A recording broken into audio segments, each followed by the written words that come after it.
If you're trying to improve your golf, it's so important that you keep it as simple as possible while still maintaining a structured plan on what you'd like to improve. In today's video, I'm going to give you a simple checklist on how you can improve your drives and play better golf. And I'm going to do it now. Hi everyone, James Robinson here guys. First things first, I'd like to warmly welcome you all to this YouTube channel. In today's video, I'm going to give you some simple tips on how you can improve your drives, hit longer drives, and generally play much better golf from the tee. You see, sometimes we can spend ages going in-depth conversations about the golf swing, about how to hit it further, and about generally how to play better golf. But we have to keep it simple. I see so many people who overcomplicate it to the point where nobody really understands it. So the first point we're going to look at is ball position with the driver. So with driver, obviously we're trying to hit it on the up, we're trying to get the ball up in the air with a nice low spin, and we're trying not to come across it as many golfers do. Ball position is imperative to do this, so we're going to have the ball just on your left big toe. That gives you plenty of room to keep your sternum behind the ball, to get a nice shallow approach to the ball, and also gives you that time to square the club face up at the ball at impact, which is very, very important. If the ball's too far back, if the ball's too far forward, that will impact not only the angle that you deliver the club to the ball, but it will also impact the face angle. So that could provide you with any kind of shot, as opposed to a nice simple, that was wonderful, a nice high draw. Now another simple point that a lot of golfers sometimes get wrong, and it can be catastrophic, is what tee peg to use. How high should I tee my driver? Should I have it really, really high and try and launch it into orbit without leaving a sky mark on the driver? Or should I peg it low and watch it go?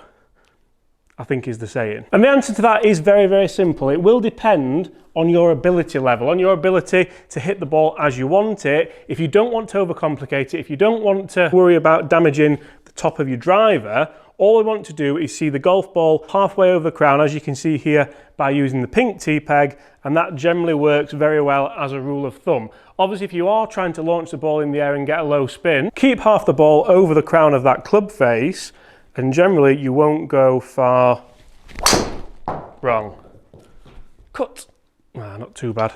Now another really simple principle that I see golfers get wrong all the time is the grip. I don't necessarily mean a weak grip, a strong grip where the hand should be. I mean grip pressure. I see so many people try and throttle the life out of the grip, especially with driver, because you try and pump it down the fairway, when really all that does is tension up the forearms, tension up the biceps, tension up everything else, and restrict mobility. And that never generally ends well. That's a terrible drive. What you want to feel is a nice relaxed grip in the fingers of the hand, not in the palm of the hand. That allows a little bit more leverage and will allow you to set the club a little bit more on the backswing. If you do struggle setting the club on the backswing and the club is in the palms of your hands, you can see that it's a lot harder to set the club when it is in the palms and not the fingers. Now, pressure-wise, we want this about 3 out of 10. If you grip it as hard as you possibly can, and then half it, and then pretty much half it again, that's what you want to feel. And ideally, if someone was stood in front of you, they'd be able to take that club out of your hands with no problem. Sometimes it might be a bit of a wrestle with people if you are gripping it too firm. Now this can make a big change, and it can also add a lot of distance to your drives because you're setting the club better and are a little bit more flexible. Oh, yes, please. I need to do these tip videos way more often. So make sure that's on your list of simple ways to hit better drives. Nice loose grip pressure in the fingers of the hands. Another real simple point to hit better, longer drives is to have your sternum, which is your chest bone here, behind the ball at all times. Never let that sternum get in front of the golf ball at any time, because that means that you're going to get too steep onto the ball, you're going to put loads of spin on the ball, and you're probably going to cut across the ball as well. If we keep the sternum behind the ball, that means we're going to come shallow into the ball, we're going to hit up on it, we're going to get a low spin ball flight, and hopefully a big, high, towering tee shot. Now that's not to say that we don't want some weight transfer, we still want to try and get onto the left side of impact so we've got that correct weight transfer, but you can see that the sternum is still behind the golf ball. I haven't gone fully forward like I may do with an iron. So again, that's going to help us hit up on the ball and generally hit a nice high towering drive. Guys, I've got one simple tip left to help you with your driver game. I think I've saved the best one to last.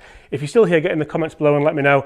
And also let me know what tips do you want to see moving forward. I'm really enjoying getting back into these tips and I hope you are too.